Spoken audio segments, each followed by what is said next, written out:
اب آگے آئیے، اللہ اب ایک نیک عورت کے چال چلن کو بیان کرتا ہے کہ نیک عورت کون ہوتی ہے۔ فالصالحات، صالح کا معنی نیک، صالحہ کا معنی نیک عورت، اور صالحہ کی جمع ہوگی تو صالحات۔ اللہ کہہ رہا ہے فالصالحات، پس نیک عورتیں کون ہیں؟ قانتاتن، فرما بردار ہیں۔ فرما بردار سے مراد کیا ہے؟ ایک تو یہ کہ اپنے رب کی فرما بردار ہے، دوسری یہ کہ وہ اپنے شوہر کی فرما بردار ہے، اطاعت کرنے والی۔ حضور نے فرمایا، قرآن میں دوسری جگہ بیان فرمایا گیا فالصالحات قانتات، اگلا لفظ ہے حافظات للغیب، اور حفاظت کرنے والی ہیں غیب میں یا غیب کی۔ اس سے مراد کیا ہے کہ شوہر جب اپنے گھر سے چلا جائے تو پیچھے بچوں کے پاس کون رہ جاتی ہے؟ گھر میں کون رہ جاتی ہے؟ عورت۔ تو اللہ کہہ رہا ہے کہ شوہر کی غیر موجودگی میں اس کے پیٹھ پیچھے اس کے مال کی حفاظت کرنے والی ہو۔ دوسری اس کا ترجمہ یہ کیا گیا، مفہوم یہ ہے کہ اپنی عزت کی حفاظت کرنے والی ہو۔ نبی کریم علیہ السلام نے فرمایا عورتوں پر مردوں کا حق یہ ہے کہ وہ اپنے بستروں پر کسی اور کو نہ آنے دیں جس کو وہ تمہارا شوہر پسند نہ کرتا ہو۔ اس سے مراد کیا؟ بدکاری نہ کر۔ تو یہاں پر اللہ نے عورت کی عزت کو مرد کی عزت قرار دیا، یعنی اگر کوئی عورت بدکاری کر کے اپنی عزت خراب کرتی ہے، در حقیقت وہ اپنی عزت خراب نہیں کر رہی بلکہ اپنے شوہر کی عزت خراب کر رہی۔ تو اللہ کہہ رہا ہے وہ حفاظت کرنے والی ہیں اپنی عزت کی، اس سے مراد کیا ہے؟ اپنے شوہر کی عزت کی۔ کسی کی عورت خراب ہے، کسی کی بیوی بدکاری ملوث ہے، تو اس میں عورت کا نقصان تو ہے، لیکن زیادہ تر تو پورا گھر بدنام ہوگا، اس کا شوہر بدنام ہوگا۔ تو اس لیے اللہ نے عورت کی عزت کو مرد کی عزت قرار دیا۔ اللہ اکبر۔ تیسری چیز یہ ہے، بسم اللہ الرحمن الرحیم، رب اشرح لی صدری ویسر لی امری واحلل عقدۃ من لسانی یفقہوا قولی، اللہم صلی علی سیدنا و مولانا محمد معدن الجود والکرم وآلہ وصحبہ وبارک وسلم۔ الرجال قوامون علی النساء بما فضل اللہ بعضهم علی بعض وبما انفقوا من اموالہم، صدق اللہ مولانا العظیم۔ سورہ نساء کی آیت نمبر 34 ہے اور آج 35 ہے، اور 5ویں سپارے کے تیسرے رکوع کی یہ پہلی آیت ہے۔ یہ وہ آیت ہے کہ جس کے بارے میں آج کل اس دور کے اندر بہت زیادہ ڈیبیٹ کی جاتی ہے، اور بہت سی خواتین کو یہ آیت ہضم نہیں ہوتی ہے، اسپیشلی جو فیمنزم کے قائل ہیں، عورتوں کے رائٹس کی اس قدر بات کرتے ہیں کہ اس میں مردوں کی حیثیت کو گم کر دیتے ہیں، ان کو یہ آیت ہضم نہیں ہوتی ہے۔ لیکن اللہ رب العزت نے اپنے کلام میں اس کو بیان کیا ہے، تو یقیناً میرے رب کا کلام سچا، اس کا لفظ سچا، اور معاشرے کی ہر خوبی اور ہر حسن اللہ کے اس پاک کلام کے ذریعے ہمیں ہدایت ملتی ہے اس کی۔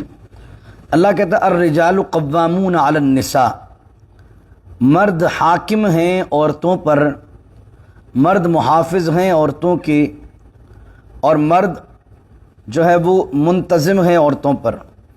قوامون کا لفظ ہے، قوام نکلا ہے قام سے، قام یقوم سے، قائم کرنے والا، قائم رکھنے والا، اور اس سے مراد محافظ بھی ہوتا ہے۔ لیکن جب یہ قامہ کا لفظ با کے ساتھ آتا ہے، جیسے یا ایھا الذین آمنوا کونوا قوامین بالقسط، تو اس کا مطلب ہوتا ہے قائم کرنے والا، قائم رکھنے والا۔ لیکن جب یہ قوام کا لفظ علی کے ساتھ آتا ہے، علی آتا ہے اون کے مطلب میں، پر، تو اس سے واضح مراد ہوتی ہے حاکم۔ الرجال قوامون علی النساء، مرد عورتوں پر حاکم ہیں، مرد عورتوں کے نگہبان ہیں، مرد عورتوں پر ذمہ دار ہیں، مرد عورتوں پر منتظم ہیں۔ یہ تمام معنی اس سے مراد آپ لے سکتے ہیں۔ اور اس سے پہلے سورہ بقرہ کے اندر سرسری طور پر ذکر آ چکا ہے تمہیداً، وَلِلرِّجَالِ عَلَيْهِنَّ دَرَجَةٌ، وہاں اللہ نے کہا تھا کہ عورتوں پر مردوں کے کچھ درجے فضیلت کے ہیں۔ پھر اس سے پہلے جو کل کی آیت میں نے پڑھی تھی اس میں یہ تھا وَلَا تَتَمَنَّوْا مَا فَضَّلَ اللَّهُ بِهِ بَعْضَكُمْ عَلَىٰ بَعْضٍ، اور تمنا نہ کرو اس چیز میں کہ اللہ نے تم میں سے کسی کو فضیلت دی ہو کسی پر، تو اس لحاظ سے تم جو ہے وہ آپس میں تمنا نہ کرو۔ یعنی کہ آیت کے شان نزول میں بیان کیا تھا کہ وراثت کے قانون میں جب اللہ نے عورت کے مقابلے میں مرد کو دگنا حصہ دیا، تو چند عورتوں نے خواہش یہ ظاہر کی کہ ہمیں مرد کے برابر ہونا چاہیے، تو اس تمہیداً ذکر کرنے کے بعد اب واضح طور پر یہ بات کہی جا رہی ہے کہ الرجال قوامون علی النساء، کہ مرد جو ہیں وہ عورتوں پر حاکم ہیں۔ اب حاکم کس وجہ سے؟ اس کی دو وجہ ہیں۔ حاکم اس لیے ہیں فضل اللہ بعضهم علی بعض، کہ اللہ نے ان میں سے بعض کو بعض پر فضیلت عطا فرمائی ہے، یعنی اللہ نے عورتوں کے مقابلے میں مردوں کو کچھ زاویوں سے ان کا درجہ بڑھایا ہے، علم کے لحاظ سے، عقل کے لحاظ سے، ذمہ داری کے لحاظ سے، گھر کو چلانے کے لحاظ سے، بہت سارے زاویوں سے اللہ نے مردوں کو فضیلت عطا فرمائی ہے۔ بہت سے ایسے کام ہیں کہ جو مرد کر سکتے ہیں، عورت نہیں کر سکتی، لیکن اس سے مراد یہ نہیں ہے کہ ہر لحاظ سے مرد فضیلت والا ہے۔ بہت سے کام ایسے ہیں جو عورتیں کر سکتی ہیں، مرد نہیں کر سکتا، جیسے اولاد کو پالنا، اولاد کی تربیت کرنا، گھر کے نظام کو چلانا، یہ عورت کا ہی کام ہے۔ تو جس کا جو کام ہے، جس زون میں اللہ نے جس کو جو کام دیا ہے، وہ بندہ اس جگہ بہترین طریقے سے ذمہ داری ادا کر سکتا ہے، اور اگر کوئی بندہ اس کی جگہ دوسرا گھسنا چاہے گا تو یقیناً اس جگہ وہ اس کی جگہ نہیں لے سکتا ہے۔ جس طریقے سے گھر کے نظام کے اندر آپ دیکھ لیجئے، اولاد کی تربیت، اگر مرد کہے کہ میں یہ کام کرنے لگ جاؤں اور عورت میرے والے کام کرنے لگ جائے، معاشرے میں خرابی آئے گی، نہ اولاد صحیح طرح پل پائے گی، نہ گھر کا نظام ایک مثالی طور پر چلایا جا سکتا ہے۔ تو اللہ نے فرمایا کہ اللہ نے مردوں کو فضیلت عطا فرمائی ہے جب ان کو ذمہ دار بنایا۔ اور دوسری فضیلت یہ ہے وَبِمَا أَنفَقُوا مِنْ أَمْوَالِهِمْ، اور مردوں کی دوسری فضیلت یہ ہے کہ وہ اپنے مال خرچ کرتے ہیں ان پر۔ اس سے مراد کیا ہے کہ مرد کو ذمہ دار بنایا ہے تو صرف حکم چلانے کے لیے ذمہ دار نہیں بنایا، بلکہ یہ مرد کی ذمہ داری ہے کہ اپنی بیوی بچوں کے لیے ان کی کفالت کرے، اتنا مال کمائے کہ ایک اچھی زندگی انہیں دے سکے۔ یہ نہیں کہ بیوی کے آسرے پر رہے، بلکہ یہ اللہ نے مرد کی ذمہ داری لگائی ہے۔ عورت اگر کہے کہ بھائی میں نہ جاب کرنا چاہتی ہوں، میں گھر میں رہنا چاہتی ہوں، میں اپنے بچوں کی کفالت صحیح طرح کرنا چاہتی ہوں، تو یہ مرد کی ذمہ داری ہے کہ وہ عورت کو یہ نہ کہ نہیں بھائی تم جاب بھی کرو۔ اگر عورت منع کرے تو عورت پہ کوئی لازم نہیں۔ یہ تو اس دور کے اندر بہت سارے امور کے پہلوؤں کے تحت عورتیں جابس کر رہی ہیں، لیکن اصل تو عورت کا جو کام ہے وہ ہے بچوں کی کفالت کرنا، بچوں کی تربیت کرنا، تاکہ یہ بچے آگے چل کر معاشرے میں ایک اچھا مقام پیدا کر سکیں، کیونکہ عورت جو ہے وہ معاشرہ بناتی ہے۔ یہاں پر آپ یہ دیکھیں، اللہ نے ایک لحاظ سے مرد کے انڈر میں دیا بیوی کو، اور وہاں پر اللہ نے جو لڑکے ہیں اولاد میں ان کے اوپر رکھا ماں کو۔ تو عورت ایک جگہ انڈر میں آ رہی ہے اور ایک جگہ اوپر بھی تو آ رہی ہے، لیکن وہ انڈر والی چیز سب کو دکھتی ہے، لیکن جو اولاد پر سب سے بڑی ذمہ داری، بیٹوں پر جو سب سے بڑی ذمہ داری، بیٹیوں پر جو ذمہ داری عورت کی، وہ نظر نہیں آتا۔ تو اللہ چاہتا ہے کہ وہ جو لڑکا، وہ جو تمہاری اولاد کا جو لڑکا مرد بن کر کل معاشرے میں نکلے گا، تو اگر اس کی صحیح تربیت ماں نے نہیں کی ہوگی تو وہ نہ کسی کی ماں کی عزت کرے گا، نہ بہن کی عزت کرے گا۔ تو اللہ چاہتا ہے کہ وہ جو ماں ہے، جو عورت ہے، وہ اپنے بچوں کو اس طرح پالے کہ کل کو مرد تمہارا بیٹا بھی کسی کو بہانا ہے، یعنی کسی سے شادی ہونی، تو عورت ایسی تربیت کرے کہ وہ تمام عورتوں کی رسپیکٹ کرے، معاشرے میں ایک اچھا شہری بن کر، ایک اچھا مسلمان بن کر جیے۔ تو یہ دو کام اللہ نے بیان فرمائے، وَبِمَا أَنفَقُوا مِنْ أَمْوَالِهِمْ۔ بہت سی معاشروں میں ایسا ہوتا ہے کہ مرد کھانے کو لا کے نہیں دے رہا ہوتا ہے، نہ پہننے کو دے رہا ہوتا ہے، نہ زندگی صحیح دے رہا ہوتا ہے، اور مار کوٹ رہا لگ رہا ہوتا ہے۔ یہ جہالت ہے، حرام ہے، گناہ۔ ایک طرف جہاں اللہ نے تمہیں افضل بنایا، پھر یہ کہتا میں حاکم ہوں۔ کس بات کے حاکم ہو تم؟ حاکم تو تب ہو جب تم کفالت پوری ان کی ادا کرو، بچوں کے لیے، اپنی بیوی کے لیے کماؤ اچھا اور محنت کرو لگن کے ساتھ۔ تو اللہ نے یہ دو چیزیں بیان کی کہ اللہ نے اس وجہ سے مرد کو فضیلت دی ہے اور قوام بنایا ہے عورت پر۔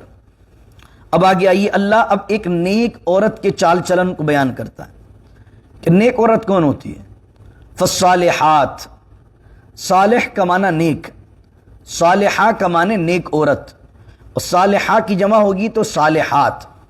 اللہ کہہ رہا ہے فالصالحات، پس نیک عورتیں کون ہیں؟ قانتاتن، فرما بردار ہیں۔ فرما بردار سے مراد کیا ہے؟ ایک تو یہ کہ اپنے رب کی فرما بردار ہیں، دوسری یہ کہ وہ اپنے شوہر کی فرما بردار ہیں، اطاعت کرنے والی۔ حضور نے فرمایا، قرآن میں دوسری جگہ بیان فرمایا گیا فالصالحات قانتات، اگلا لفظ ہے حافظات للغیب، اور حفاظت کرنے والی ہیں غیب میں یا غیب کی۔ اس سے مراد کیا ہے کہ شوہر جب اپنے گھر سے چلا جائے تو پیچھے بچوں کے پاس کون رہ جاتی ہے؟ گھر میں کون رہ جاتی ہے؟ عورت۔ تو اللہ کہہ رہا ہے کہ شوہر کی غیر موجودگی میں اس کے پیٹھ پیچھے اس کے مال کی حفاظت کرنے والی ہو۔ دوسری اس کا ترجمہ یہ کیا گیا، مفہوم یہ ہے کہ اپنی عزت کی حفاظت کرنے والی ہو۔ نبی کریم علیہ السلام نے فرمایا عورتوں پر مردوں کا حق یہ ہے کہ وہ اپنے بستروں پر کسی اور کو نہ آنے دیں جس کو وہ تمہارا شوہر پسند نہ کرتا ہو۔ اس سے مراد کیا؟ بدکاری نہ کریں۔ تو یہاں پر اللہ نے عورت کی عزت کو مرد کی عزت قرار دیا، یعنی اگر کوئی عورت بدکاری کر کے اپنی عزت خراب کرتی ہے، در حقیقت وہ اپنی عزت خراب نہیں کر رہی بلکہ اپنے شوہر کی عزت خراب کر رہی۔ تو اللہ کہہ رہا ہے وہ حفاظت کرنے والی ہیں اپنی عزت کی۔ اس سے مراد کیا ہے؟ اپنے شوہر کی عزت کی۔ کسی کی عورت خراب ہے، کسی کی بیوی بدکاری ملوث ہے، تو اس میں عورت کا نقصان تو ہے، لیکن زیادہ تر تو پورا گھر بدنام ہوگا، اس کا شوہر بدنام ہوگا۔ تو اس لیے اللہ نے عورت کی عزت کو مرد کی عزت قرار دیا۔ اللہ اکبر۔ تیسری چیز یہ ہے کہ وہ اپنے شوہر کے رازوں کی حفاظت کرنے والی ہو، مال کی حفاظت کرنے والی ہو، اپنی عزت کی حفاظت کرنے والی ہو، اور اپنے شوہر کے رازوں کی حفاظت کرنے والی۔ سب سے زیادہ آدمی کو اگر کوئی جانتا ہے تو وہ اس کی بیوی جانتی ہے۔ تو یہاں اللہ نے فرمایا اس کا کام اپنے شوہر کے عیب بیان کرنا نہیں ہے، کیونکہ یہاں اس پہلو کو اس لیے بیان کرنا ضروری تھا کہ اگر کوئی عورت کسی مرد کو ننگا کرنا چاہے تو وہ کر سکتی ہے۔ تو اس لیے اللہ نے ایک معاشرے میں حسن پیدا کرنے کے لیے کہ معاشرے کے اندر خرابی پیدا نہ ہو تو عورتوں کو سنبھالا، اور عورتوں کو کیا کہا کہ نیک عورتیں کون ہیں؟ کہ جو عورتیں اطاعت کرنے والی ہیں، دوسری یہ کہ اپنے عزت کی، شوہر کے مال کی اور شوہر کے رازوں کی حفاظت کرنے والی ہیں، بما حفظ اللہ، یعنی جس طریقے سے اللہ اپنے بندوں کے رازوں کی حفاظت کرتا ہے۔ یعنی اے عورت، تجھے اللہ جس بات کا حکم دے رہا ہے کہ تو اپنے شوہر کے راز کی حفاظت کر، تو اللہ بھی تو اپنے بندوں کے اندر بہت سارے عیب دیکھتا ہے، لیکن پھر بھی لوگوں کے سامنے تو ظاہر نہیں کرتا۔ ہم صبح آتے ہیں نکلتے ہیں، ہمیں پتہ نہیں ہوتا، لوگوں کو معلوم ہی نہیں ہوتا کہ کل رات کو یہ بندے نے کیا کیا۔ تو جس طرح اللہ نے اپنی حفاظت میں ہمیں لیا ہوا ہے، تو تمہیں بھی وہ اسی صفت عالی کا حکم دیتا ہے کہ تم اپنے شوہر کے رازوں کی حفاظت کرو۔ یہاں عورتوں کو یہ سمجھنا چاہیے کہ یہ جو عورتیں اپنی دوستوں سے اپنے شوہر کے معاملات شیئر کرتی ہیں، اپنے شوہر کی خامیاں شیئر کرتی ہیں، انہیں نہیں کرنا چاہیے۔ اب آگے بیان اللہ رب العزت فرماتا ہے واللاتی تخافون نشوزہن فعظوہن واہجروہن فی المضاجع واضربوہن۔ اور اگر تمہیں ان عورتوں سے خوف ہو، کس چیز کا خوف؟ نشوزہن، نشوز کہتے ہیں سر اٹھانے کو، بغاوت کو، بے وفائی کو، بہت سارے معنی آپ کر سکتے ہیں۔ واللاتی تخافون نشوزہن، اگر تمہیں اس بات کا خوف ہو عورتوں سے کہ وہ نشوزہن، کہ وہ سرتابی کریں، سرکوبی کریں، بد عہدی کریں اور بغاوت پر اتر آئیں، تمہارے خلاف کھڑی ہو جائیں، تو اب تم کیا کرو؟ سب سے پہلے فعظوہن، انہیں سمجھاؤ، انہیں واضح و نصیحت کے ذریعے سمجھاؤ۔ سب سے پہلا درجہ۔ اب اسٹیپ بائی اسٹیپ دیکھیں کہ عورت سے ڈیل کیسے کرنا ہے۔ ہمارے یہاں تو ذرا سے اختلاف ہوا، ذرا غصہ ہے، طلاق دے دی۔ اب یہاں دیکھیں اللہ تعالیٰ اختلاف کی صورت میں یا میاں بیوی میں اگر بن نہیں رہی ہے تو کن اسٹیپس کو بیان کر رہا ہے۔ تو آپ بھی اگر کوئی بندہ آپ کے پاس میٹر لے کر آتا ہے اور کہتا ہے کہ میرے گھر میں یہ مسائل ہیں، میری بیوی سے میری نہیں بن رہی، تو آپ اس کو سورہ نساء کی یہی آیت نمبر 34 اور 35 بتائیں کہ ان اسٹیپس کو فالو کرو۔ اگر طلاق تک بھی جانا چاہتے ہو تو پہلے یہ کام کرو، پھر طلاق تک جاؤ۔ وہ کام کیا ہے؟ واللاتی تخافون نشوزہن، اگر تمہیں خوف ہو نشوز کا، کہ وہ بغاوت کر رہی ہے، سر اٹھا رہی ہے، سر کو بھی کر رہی ہے، تو فعظوہن، پہلا کام کرو، واس کرو، ان کو سمجھاؤ۔ وہ سمجھانا کیا ہو؟ نرمی کے ساتھ بھی ہو، گرمی کے ساتھ بھی ہو، اس میں نرم باتیں بھی ہوں، سخت باتیں بھی ہوں۔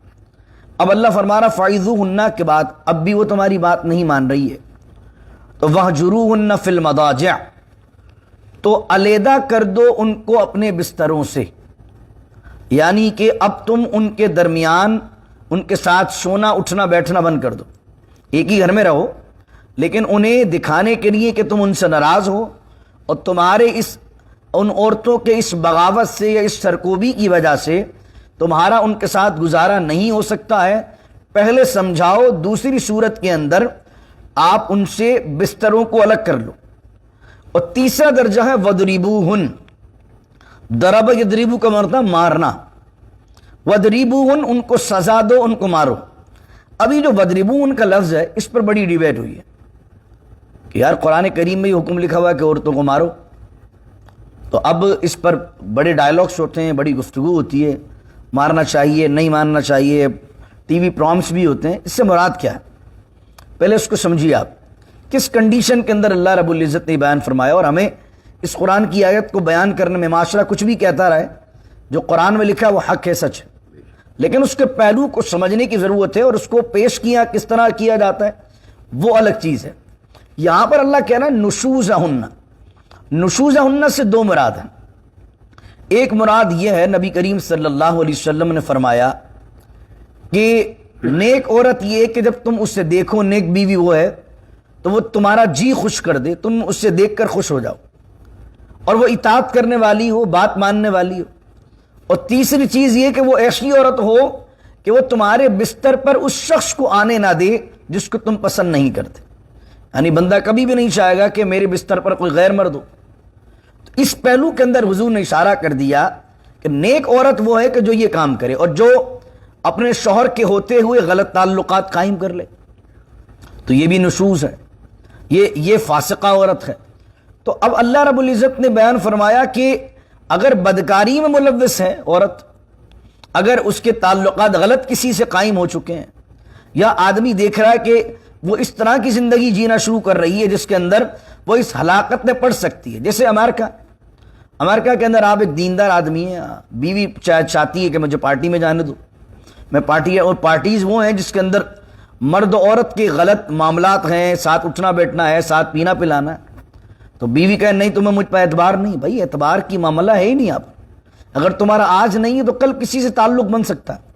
اور ایک بیوی کی حیثیت سے میں کبھی بھی نہیں چاہوں گا کہ تمہارا مجھ سے بھی تعلق ہو اور غلط تعلق کسی اور سے بھی قائم ہو، لیکن اب تسلسل کے ساتھ وہ بغاوت پر اتر آئے تو یہ اسٹیپ استعمال کرنا چاہیے، فَعِذُوهُنَّ، اسے سمجھایا جائے۔ تو نشوزہن، فَعِذُوهُنَّ کے بعد پھر بستر الگ کرنا، پھر مارنے کی الگ میں بیان کرتا ہوں کتنا اور کب کیسے۔ دوسری چیز نشوزہن اس کو کہتے ہیں کہ سرتابی اور سرکوبی اس طرح ہو کہ گھر کے اندر فساد کا باعث بن رہا ہو۔ یہ جو ہے نا کہ چائے کے اندر نمک، کھانے میں نمک کم ہے، چائے صحیح طرح نہیں بنی ہے، میری بات کیوں نہیں مانی ہے، میرے کپڑے پریس نہیں ہوئے، یہ نشوز نہیں ہے۔ عورت بیچاری، بچے ہو گئے، بہت سارے کام ہیں، کسی دن استری نہیں ہوئے، کپڑے نہیں ہوئے، کسی دن گھر کی صفائی نہیں ہوئی کہ نہیں ہوئی، کسی دن کھانا صحیح نہیں بنا تو نہیں بنا۔ اگر کھانا اگر شادی کر کے لائیں، کھانا بنانا نہیں آتا تو نہیں آتا، سیکھ جائے گی۔ یہ نشوز نہیں ہے۔ نشوز یہ ہے کہ عورت شوہر ماننے کو راضی نہ ہو، عورت یہ کہے کہ تجھے مجھ سے دب کر رہنا ہے، چلے گی میری، اور بچوں کو میں جس طرح چاہوں اس طرح پالوں گی، اور عورت بغاوت پر اتر آئے جس کی وجہ سے گھر میں ہو جائے فساد اور آئے دن کے جھگڑے مسلسل اور تسلسل کے ساتھ آدمی کا جینا دھور ہو جائے، یہ ہے نشوز۔ یہ جو ہمارے یہاں استغفر اللہ العظیم حاکم کا بورڈ لگا کر مرد ذرا سی باتوں پر ہاتھ اٹھا رہا ہے، چائے صحیح نہیں بنی تو چماٹ مار دیا، بستر مطلب گھر کے اندر کلیننگ نہیں ہے تو مارنا شروع کر دیا، یہ ساری چیزیں جہالت پر مبنی ہیں، ایسا تو مارنا حرام و گناہ۔ لیکن یہاں جو نشوز قرآن نے کہا وہ دو مراد ہیں، ایک تو یہ کہ تسلسل کے ساتھ عورت مرد کی بغاوت پر اتر آئے، مرد کو کچھ بھی حیثیت نہ دے، اس کے ساتھ ساتھ گھر کے اندر فساد برپا کر کے رہے، اور دوسری چیز یہ کہ وہ غلط تعلقات کسی اور مرد سے قائم کر لے۔ جب یہ دو چیزیں ہو جائیں، فَعِذُوهُنَّ، سمجھاؤ، وَاهْجُرُوهُنَّ فِي الْمَضَاجِعِ، اور ان سے بستر الگ کر لو۔ تیسری چیز ہے وَاضْرِبُوهُنَّ، انہیں مارو، انہیں سزا دو۔ مارنا کتنا؟ نبی کریم صلی اللہ علیہ وسلم نے چہرے پر مارنے سے منع کیا۔ نبی کریم علیہ السلام نے حجۃ الوداع کے دن فرمایا، آپ کا جو خطبہ ہے، خطبہ حجۃ الوداع، اس حضور علیہ الصلوۃ والسلام نے فرمایا میں تمہیں عورتوں کے معاملے میں اللہ سے ڈراتا ہوں، میں تمہیں عورتوں کے معاملے میں اللہ سے ڈراتا ہوں، میں تمہیں عورتوں کے معاملے میں اللہ سے ڈراتا ہوں کیونکہ تم نے انہیں اپنے اوپر حلال اللہ کے نام سے کیا۔ پھر نبی کریم صلی اللہ علیہ وسلم نے فرمایا اور ان پر حق یہ ہے کہ وہ تمہارے بستروں پر کسی اور کو آنے نہ دیں، اور اگر وہ ایسا نہ کریں، اگر وہ ایسا کریں کہ وہ کسی اور کو آنے دیں، تعلقات ان کے قائم ہوں، تو پھر تمہیں اجازت ہے کہ تم مارو، لیکن پھر بھی حضور نے فرمایا ایسا نہ مارو کہ جو نشان چھوڑ جائے۔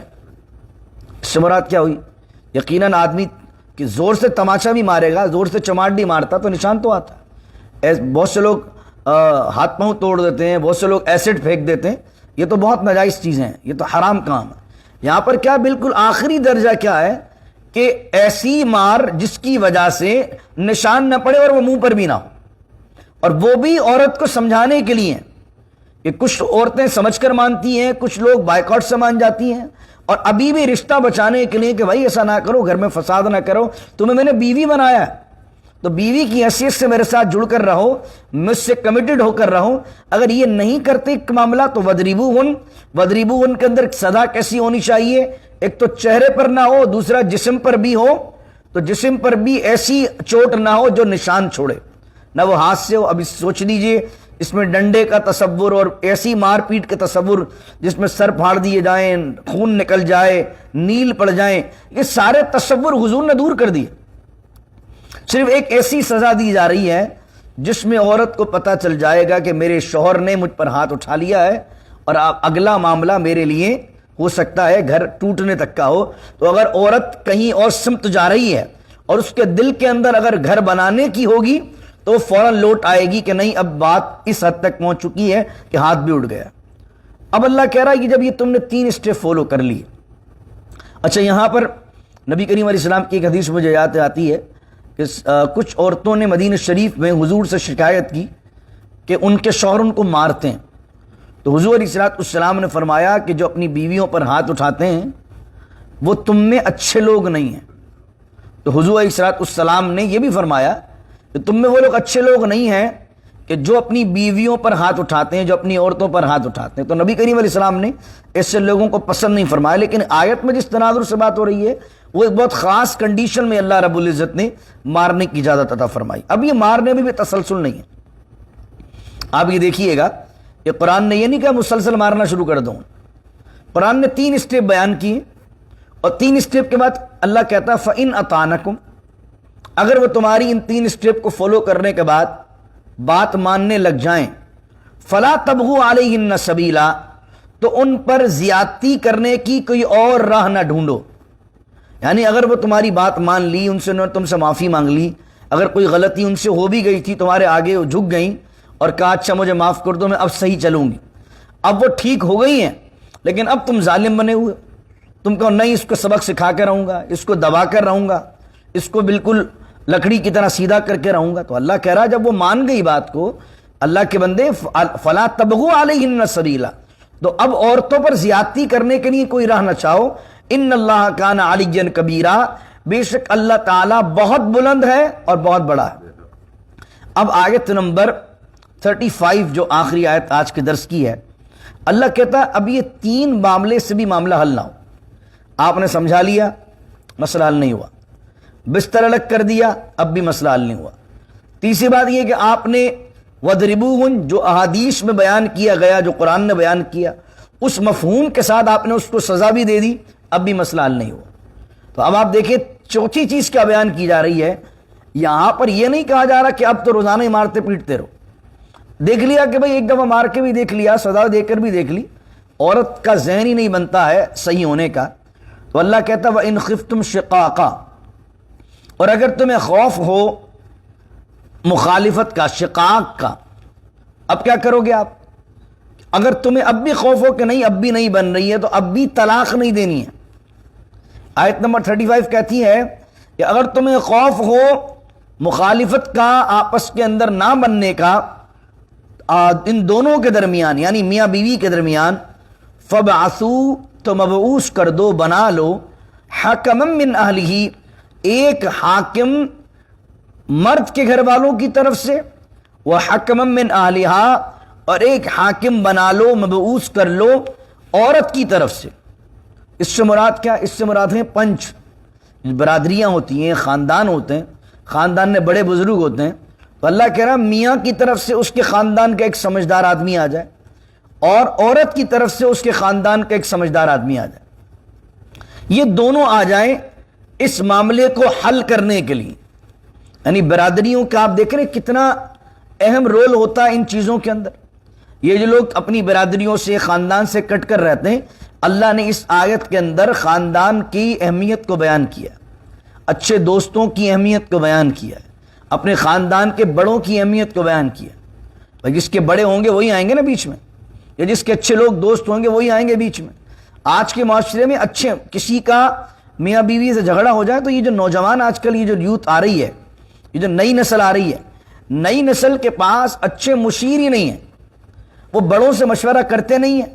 آ کے اپنے دوست کو بتایا، لڑکی نے اپنی دوست کو بتایا، اپنی فیلو کو بتایا، وہ بھی بچی ہے، وہ بھی لڑکی ہے، وہ بھی لڑکا اس معاشرے کا ہی ہے، الٹے سیدھے مشورے دے دیے اور جا کر طلاق دے دی۔ بڑوں سے تعلق رکھیں بچے، آج کے نوجوان اپنے ماں باپ سے جڑیں، اپنے چاچا ماما تایا سے جڑیں، اور بڑے لوگوں سے، سمجھدار لوگوں سے مشورہ کریں، یا اچھے لوگوں سے مشورہ کریں تو وہ انہیں گھر نبھانے کا مشورہ دیں۔ اور آج کل مشورہ کرتے ہیں جب بچے، لڑکی کو اس کی دوستیں بھڑکاتی ہیں، لڑکے کو اس کے گھر والے بھڑکاتے ہیں اور طلاق ہو جاتی ہے۔ تو اللہ کہہ رہا حکما من اہلہ و حکما من اہلہا، ان دونوں کی طرف سے ایک ایک حاکم آ جائے۔ اب اللہ فرماتا ان یریدا اصلاح، اگر یہ دونوں چاہیں اصلاح کو، صلح کو۔ یہ دونوں کون ہیں؟ کیونکہ یہاں واضح نہیں ہے کون دونوں، تو یہاں ایک تو مراد یہ ہے کہ میاں بیوی اگر چاہیں اصلاح، اور ایک مراد یہ ہے کہ یہ جو پنچ بن کے دونوں طرف سے بیٹھیں یہ چاہیں صلح کروانا، دونوں مرادیں اس سے۔ یعنی بعض اوقات یہ ہوتا ہے کہ خاندانی میٹنگز چل رہی ہوتی ہیں، نہ میاں کا ذہن بن رہا ہے رہنے کا، نہ عورت چاہتی ہے رہنا، تو جب یہ دونوں ہی نہیں چاہتے تو پھر گھر بنے گا کیسے؟ اب کتنے ہی لوگ بیچ میں آ کے بیٹھ جائیں، شوہر اور عورت یعنی میاں بیوی نہیں چاہتے رہنا، تو اب کتنے ہی لوگوں کو آپ بیچ میں بٹھا دیں، بیٹھنے کا فائدہ ہی نہیں۔ اور اگر یہ دونوں چاہتے ہیں، لیکن کیا ہوتا ہے بعض اوقات خاندان دونوں بیچ میں آ جاتے ہیں، بڑے بیچ میں آ جاتے ہیں، اور دونوں کے جیسے لڑکے کے ماں باپ اور لڑکی کے ماں باپ ان دونوں کی ٹھن گئی۔ بعض اوقات اتنا جھگڑا بڑھ جاتا ہے کہ اب یہ دونوں لڑکا لڑکی چاہتے ہیں کہ مل جائیں، لیکن چونکہ وہ خاندان کی انا پر آ جاتی ہے، وہ لڑکے کے والدین کی طرف سے پریشر، لڑکی کی والدین کی طرف سے پریشر، اب وہ بڑے ملنے نہیں دے رہے ہوتے۔ تو اللہ کہہ رہا اب جو یہ پنچ بیٹھ رہا ہے، ان یریدا اصلاح، یہ جو بیٹھنے والے جو میڈیشن کریں گے، میڈیٹر بن کے بیٹھ رہے ہیں، اگر یہ دونوں چاہیں، یوفق اللہ بینہما، اللہ میاں بیوی کے درمیان اتفاق پیدا کر دے۔ آپ اس آیت سے سمجھیں کہ یہ جو خاندانی مسئلوں میں بیٹھتے ہیں، یا جن کے پاس اگر کوئی جیسے مسجد ہے، مسجد کے اندر اگر مسجد کمیٹی کے پاس یا ہم امام صاحب کے پاس کوئی اگر لڑکا لڑکی آ جائیں اپنا کیس لے کے، تو یہ ایسی چیز نہیں ہے جس کو ہم عام طریقے سے ڈیل کریں۔ وہ ہمارے پاس آ گئے اور کہیں کہ مفتی صاحب ہم دونوں کی سنیں اور پھر فیصلہ کریں، تو یہ بڑا اہم معاملہ ہو گیا کہ وہ صلح چاہ رہے ہیں اور آپ کو انہوں نے میڈیٹر بنا دیا، یا ایک آپ کو بنا دیا اور ایک وہ اپنے خاندان کے لوگ بھی لے آئے۔ تو اب یہ جو میڈیشن کے لیے بیٹھے ہیں ان کی بہت بڑی ذمہ داری ہے، اپنے منہ سے کوئی بھی جملہ نکالتے ہوئے 10 مرتبہ سوچی۔ بعض اوقات لوگ میٹنگز کو خراب کرتے ہیں اور معاملات اور خراب کر دیتے ہیں اور میٹنگز میں جھگڑے پیدا کر دیتے ہیں۔ تو اس لیے ہمیشہ ایسے لوگوں کو بٹھائیے، جب کسی میاں بیوی کا معاملہ ہو رہا ہو، ایسے لوگوں کو بٹھائیے جو فسادی نہ ہوں، سمجھدار ہوں، عقل مند ہوں۔ اس کے لیے ضروری نہیں ہے خاندان کے بڑی عمر کے لوگ بیٹھیں، بعض اوقات بڑی عمر کے لوگ سمجھدار بھی ہوتے ہیں اور بعض اوقات بڑی عمر کے لوگ ہی زیادہ فسادی ہوتے ہیں۔ دونوں صورتیں ہوتی ہیں کہ جو خاندان کا بزرگ ہے وہی سب سے بڑا فسادی ہے، وہی سب سے بڑا پھڈے باز ہے، تو اس کو بٹھائیں گے تو مسئلہ خراب ہی ہونا۔ تو یہ دیکھیے خاندان میں جو عقل مند لوگ ہیں، مرد کی طرف سے بھی عورت کی طرف سے بھی، ان کو بٹھائیے۔ اگر وہ چاہیں گے اصلاح کرنا، صلح کروانا میاں بیوی کے درمیان، تو اللہ کہہ رہا یوفق اللہ بینہما، اللہ ان کے درمیان موافقت پیدا کر دے گا۔ ان اللہ کان علیما خبیرا، اور بے شک اللہ تعالی جاننے والا بھی ہے اور باخبر بھی ہے۔ اس آیت کے ساتھ آیت جب ختم ہوئی تو علیمن خبیرہ کیوں کہا؟ اس لیے کہا کہ اللہ بتا دے کہ کون بندہ اس معاملے میں کیا رول ادا کر رہا ہے، اللہ جاننے والا ہے۔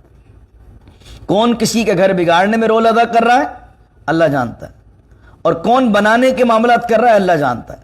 نبی کریم علیہ السلام کی حدیث سے ملتا ہے شیطان سمندر کے پاس اپنا لشکر لگاتا ہے اور پوچھتا ہے کارگزاری، آج تو نے کیا کیا، آج تو نے کیا کیا؟ تو ایک شخص کہتا ہے کہ میں نے آج 2 میاں بیوی کے درمیان جھگڑا کروا دیا، ان کی طلاق کروا دی۔ شیطان اس کو گلے سے لگاتا اور گلے سے لگا کر کہتا واہ جوان تو نے کیا صحیح کام، یعنی اس کو شاباش دیتا ہے۔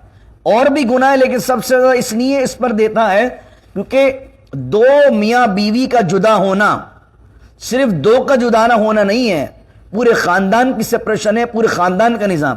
ایک طلاق جو ہے وہ صرف ایک لڑکا لڑکی کی زندگی کو متاثر نہیں کرتی۔